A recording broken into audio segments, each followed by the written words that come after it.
Social media પર likes અને comment મેળવવાના ચક્કરમાં યુવાનો ક્યારેક પોતાના જીવને તો જોખમમાં મૂકતા જ હોય છે, પરંતુ અન્યના જીવને પણ જોખમમાં મૂકી સ્ટન્ટ કરતા હોય છે। ત્યારે આવો જ એક વિડીયો તાજેતરમાં રાજકોટમાં વાયરલ થયો છે। નવા 150 ફૂટ રિંગ રોડ પર મંજકા ચોકડીથી આગળ અવધ રોડ તરફ જવાને રસ્તે કારના બોનેટ પર બેસી સ્ટન્ટ કરતો વિડીયો વાયરલ થયો હતો। વિડીયોમાં i20 કારના બોનેટ પર એક શખ્સ બેસી ફોનમાં વાતો કરતો હોય તેવું જોવા મળ્યું હતું।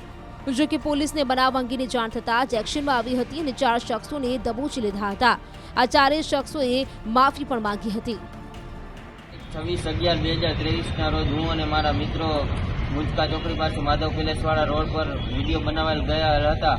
તે વિડીયો મેં બોનેટ પર બેસીને ઉતારેલ હતો। તે બાબતે પોલીસે કાર્યવાહી હાથ ધરી છે। આવો જાનહાનિનો વિડીયો કોઈએ પણ ઉતારવો નહીં, અને જો ઉતારશે તો પોલીસ યોગ્ય કાર્યવાહી હાથ ધરશે। અમને ઉતાર્યો એ બદલ અમે માફી માંગીએ છીએ।